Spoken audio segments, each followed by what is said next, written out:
And we are back. Another episode of the Chris Gray Show. I am your host with the most, Chris Gray. How are you doing? I am doing fine. Thank you for asking. Hopefully you're doing well. Hopefully everybody's doing well. It's effing cold in here. That's why I look like this. So there's the explanation on that. We do got a jam-packed show for you this evening or this afternoon or whenever the heck you're watching this. This might come out like in 2 weeks after whatever day this is when I filmed it. But that's just what we do around here, guys. This little behind the scenes stuff, but you need to know about that. But jam-packed show. First things first. How is the mental health? How are we doing? How is your week going? How is your, what Joe would say, your text message threads? Are you battling anybody in there? Hopefully you are not. The only niggas I'm battling in my text right now are the bill collectors. We are going at it every single day. They text from a different number. They call from a different number too. I think that is, it's amazing how much effort they put into trying to get this $37 from me. Anyway, what is red pill? I seen some SHIT on YouTube, and women were trying to demonize what red pill is. I guess I can see from their perspective, right? Because they think red pill is just like, you know, men getting taught to destroy women. When in actuality, red pill is just means to be aware.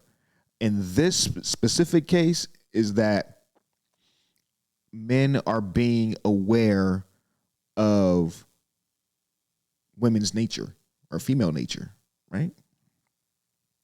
When I got married, I didn't know a thing about female nature, right? I had this inherent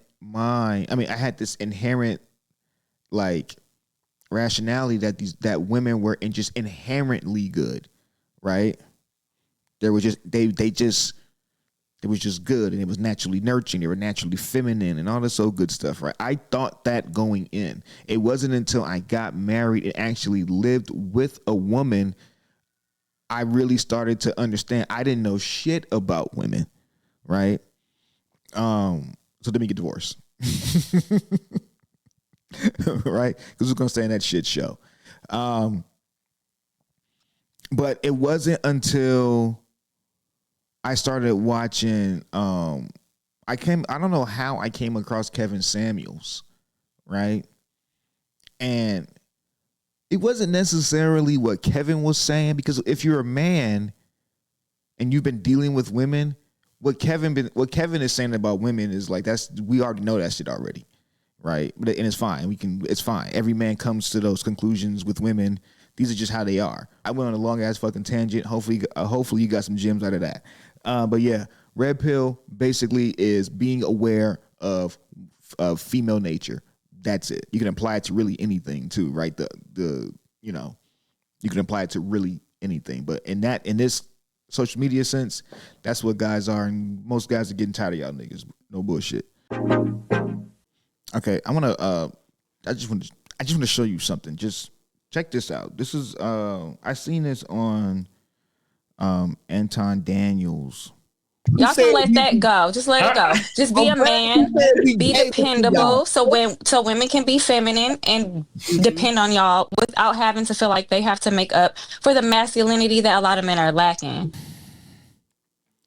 You know what's the weirdest thing about that is the female ego is crazy, right? Women are so egotistical that they believe that they need to adopt masculine traits because the guy that they chose lacked a certain level of masculinity according to them. That's the most egotistical shit I've ever heard in my fucking life, because on the other side, you don't see dudes becoming feminine to make up for the lack of femininity on the women's side.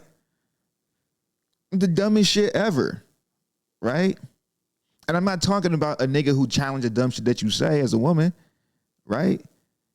I'm not, because y'all run the sassy a lot, but that's manipulation, and we know it. What she said was manipulation, and you know it, right? Because she also said that men being masculine in order for women to be feminine. That's also a high level of manipulation by women. Man, don't ever let a woman tell you that you need to bring out her femininity. Don't ever let a woman tell you that with a straight face and then and then deal with her after. If she's not inherently feminine, then you shouldn't be dealing with her. You shouldn't have to ask a woman to be feminine because she never will have to ask you to be masculine. She should never have to ask you to be masculine, right? You should be masculine when you wake up in the morning. If that's the type of man that you are, at least, right? It's a man that I am, but that's just me. But never let a woman tell you that, you know, you need to awaken her femininity. That shit don't work that way. Go the other way, or dismiss that young woman, or that old woman, or that woman. Don't ever do that shit. Like, nuh-uh. Y'all gotta watch how women talk. Like, you gotta watch how women talk. It's rooted in manipulation. The power is in the tongue. Pay attention.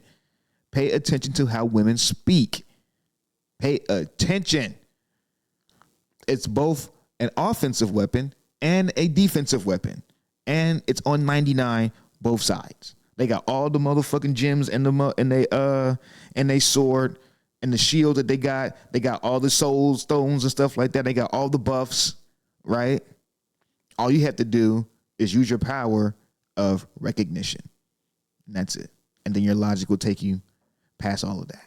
But if you get emotional like they do, you lose. If you buy into the bullshit that they tell you when they tell you you need to be a man to be so they could be a woman, no. Don't let people lie to you because they fine. Don't ever do that. Let's go. Stephen A. Bron and Bronny, I don't give a fuck about it no more because that nigga Stephen A. said, yo, pull up on me, I'm at the games and all that such. Bron pulled up in the middle of a game, broke it down, told him what time it was, and that was it. Stephen A. then goes on a media tour talking about how he didn't like how Bron pulled up on him. When Stephen A. put that chain on, you know he's gonna say some cuss words. You know he's outside of the Disney guidelines when he put his chain on. You know, fuck Stephen A. No, I'm not gonna say fuck Stephen A. I take that back because we don't slander black people on here, but I only respect Stephen A. and that's it. That's it. Right? I'm tired of this type of show, and I'm tired of these antics. You're talking to me like I'm fucking stupid. You're bringing drama, and you guys make up narratives all fucking week. Greeny does a better job, and I watch him every morning. He does a better job. They do a better job with football. They're more analytical with football, right? They're not talking about Taylor Swift the entire time, right? So it's clearly different. But yeah, we still with Bron with that. We still rolling with Bron with that. I became a big Bron fan. Like, my friends would tell you I was not on board with this nigga coming to LA. I promise you that. I promise you that. AD too. I was more cool with AD coming than I was with Bron. I was really against it. Maybe the first year or two he was here. That's just me. I'm a different kind of fan, a real one. Not no bullshit bandwagon fan, none of that stuff. If our identity is championship or bust, it don't even matter who we win or lose against in the regular season. Did we make the playoffs? Doesn't matter what seeding. We don't have to be first place. Did we make the playoffs? Yes. Can we make a deep run with this team? Hopefully. I don't fucking see it with this team because we do not have a center, and that is a big weakness. And we don't have, while we do have a lot of wing defense, Luka would get picked on, and we have no center. So, we'll see. Also, before we get up out of here, we're going to talk about this Anthony Mackie SHIT because people are, I don't want to say stupid, but yeah, hold on. That thing of, in the past 20 years, we've been living through the death of the American male. They have literally killed masculinity in our homes and our communities for one reason or another. But I raised my boys to be young men. And however you feel about that, you feel about that. Right. But my boys will always be respectful. They will always say, yes, sir, yes, ma'am. No, sir, no, ma'am. They will always say thank you. They will always open the door for a lady. They will always make sure that their mother is taken care and provided for. They will always be men. And that's always since they were 2 years old. Every time I left for a job, I tell my 15-year-old, you're the man of the house. Okay. You make sure. That kind of the gist of it. Kind of got the gist of it. But yeah, he came under he got a lot of fire for that, right? People they were calling that man transphobic and homophobic, right? And I thought that was interesting. And when he said there's an attack on the masculinity and stuff like that, and then he doesn't necessarily list things that are masculine because, you know, both genders can take on those traits and stuff like that. But when you're teaching your boys that's how you raise good men, right? You raise them with a level of discipline where they treat people with honor and respect, right? That's a discipline that's taught, right? So I think that's really good, right? He's not raising his children up to his boys up to objectify women.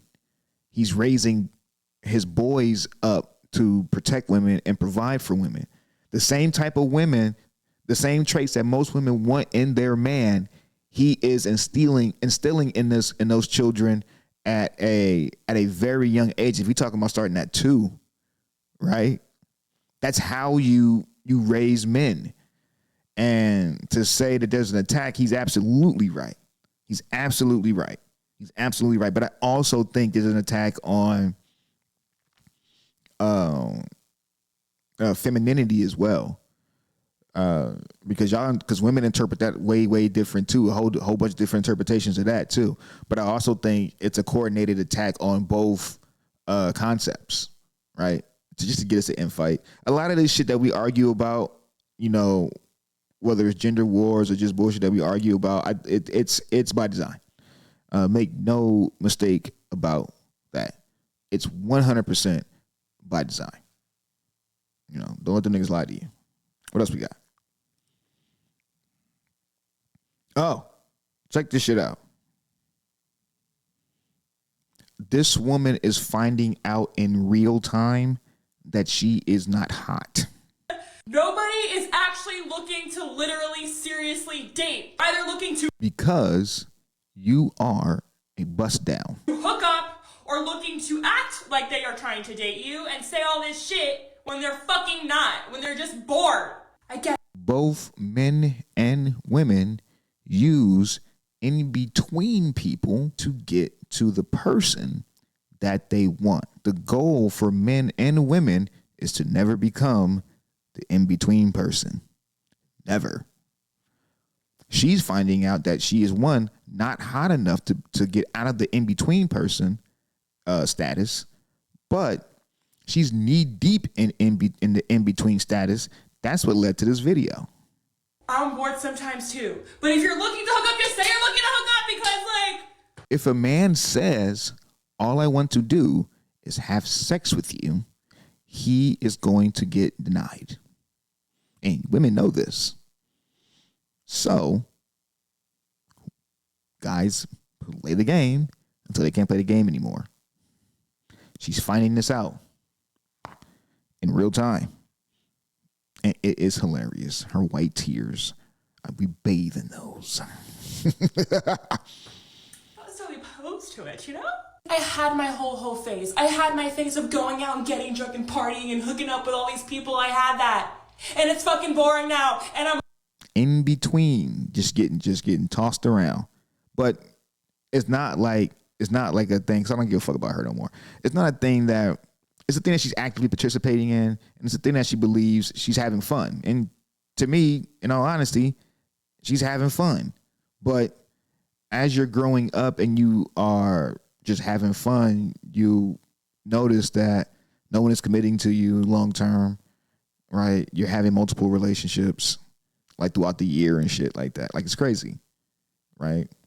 In between her. And she's not that hot either. And she's in California. She's really thin. Like, I don't know. Niggas like fat women. I'm trying to tell y'all. I've been trying to tell women forever. Like, dudes like fat women. right? Oh, before we get out of here, this is very inspirational. I love shit like this. Hold on.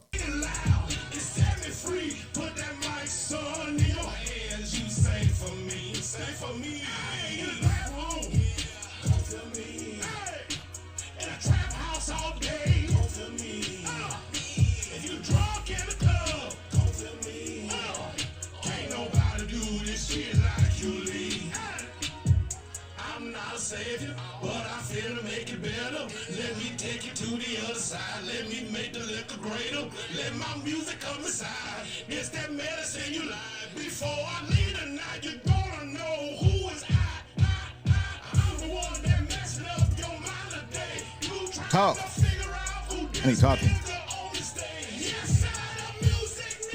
Okay. All right. Okay. It's not about you, Uncle. It's my show too. He can take over the whole damn show. But yeah.